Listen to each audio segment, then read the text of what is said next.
¿Los médicos cubanos en México estarán como milicia para el 2024? No, no lo creo. Los médicos cubanos son en sí viven una tragedia. Como médico en Cuba te mueres de hambre. Los salarios que paga el gobierno cubano son de miseria. Y es el único empleador. No te puedes ir a trabajar a otro lado. Es uno de los problemas que tiene la estatización absoluta, que solo tienes un empleador. No puedes hacer un sindicato contra el empleador. ¿Cómo vas a hacer un sindicato contra el Estado? Que es el Partido Comunista y por lo tanto es el representante nato del pueblo. Entonces, ser médico en Cuba es muy jodido. Y yo estoy seguro que todos los que estudian medicina en Cuba lo hacen con la mayor convicción, con una enorme vocación de servicio a la humanidad. De eso no tengo la menor duda. Lo que ha hecho desde hace ya mucho tiempo, más de una década, el gobierno cubano es alquilarlos como mano de obra. Alquilarlos en Brasil, alquilarlos en Argentina, alquilarlos en México, cobrando, no sé, $2,000-3,000 al mes por cada médico y dándole a cada médico $600 para que viva. Vive con $600 en Río de Janeiro al mes. Es una hazaña de consideración. O en la Ciudad de México incluso. Estos médicos, muchos han desertado, como deserta la gente de grupos musicales y de grupos deportistas y demás. Yo aquí cerca había un tipo que fue buen amigo, Pepín, tenía un bar con música en verano, que era el Cubanísimo. Entonces Pepín contrataba un grupo de música todos los años en Cuba para que viniera a tocar aquí a Gijón durante el verano en el Cubanísimo. Y venían 5 o 6 músicos de una calidad extraordinaria, porque en Cuba hay una tradición musical también impresionante. Venían 5 o 6 músicos, regresaban 3, ¿no? Se quedaban aquí 2 o 3. Mi chica todavía era abogada de extranjería y se encargaba de ayudarles a conseguir la residencia y el asilo político y demás. Y cada año se quedaba gente aquí hasta que la embajada de Cuba le dijo que oye, esto ya no te vamos a permitir contratar músicos porque siempre nos dejas 3 o 4 en Asturias. La gente cuando la encierras pues sale, ¿no? El problema es ese, la libertad es un valor que muchos que la desprecian no son capaces de entender. Y entonces los médicos cubanos van y trabajan porque así pueden ganar, así pueden comer y así pueden quizás mandarle algo de dinero a sus familias desde donde están. Hacer trabajitos por fuera, aparte de aquello en lo que están trabajando, bueno, pues hacen curaciones y hacen diagnósticos y tienen un poquito de trabajo. Hay poco de extranjis en las ciudades, en los países a los que van a trabajar.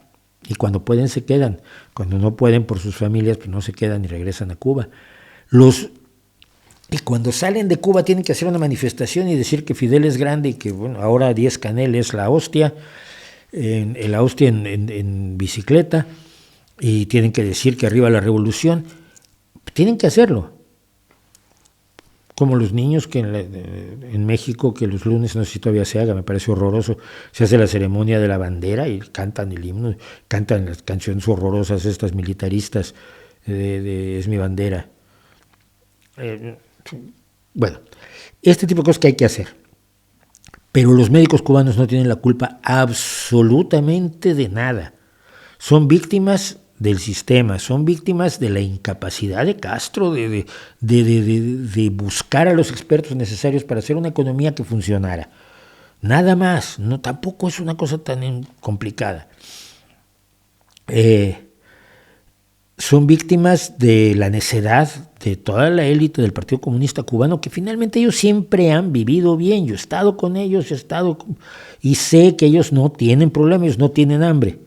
Vete por La Habana, todo el mundo tiene hambre, no menos la gente del ejército y del Partido Comunista. Entonces, ellos son los culpables.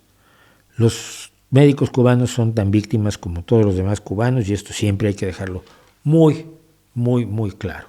Y si van a trabajar, yo estoy seguro que lo que trabajan, independientemente que el gobierno cubano les pague una miseria, no creo que hagan un mal trabajo. Están técnicamente menos preparados que los médicos de hace 20 años porque Cuba ya no tiene los medios para educar, para comprar herramientas tecnológicamente avanzadas que hoy utilizan los médicos. Un aparato para las operaciones microscópicas de mínimamente invasivas con el Da Vinci, que es un aparato extraordinario que el cirujano lo maneja viendo una pantalla y manejándolo con los dedos, y aquellos son pequeñísimas herramientas que cortan, cosen, rompen, sacan, abren, cierran, a niveles minúsculos para poder reparar cosas dentro del cuerpo humano sin hacer grandes incisiones. Pues eso es un sueño en Cuba, por supuesto, como muchas otras cosas, pero el que les falte cierta preparación técnica, que todo médico siempre sabe que tiene que estarse preparando incesantemente, no creo que los médicos cubanos en México hagan mal su trabajo como médicos, harán lo mejor que puedan porque son gente que ha estudiado por convicción, como los médicos españoles. Los médicos españoles no estudian medicina para hacerse ricos como en Estados Unidos, porque aquí no te puedes hacer rico. Básicamente vas a trabajar para la sanidad pública. Vas a tener un sueldo muy por encima de la media, pero rico no vas a ser. Salvo que te dediques a la medicina privada, pero la gran mayoría de los médicos en España saben que van a trabajar en la sanidad pública, quieren trabajar en la sanidad pública y lo hacen con una vocación. Todos los que yo conozco, con una vocación absolutamente admirable e intachable, y no dudo que sea el mismo caso con los médicos cubanos. Mucho cuidado con culparlos a ellos de lo que están haciendo sus gobiernos.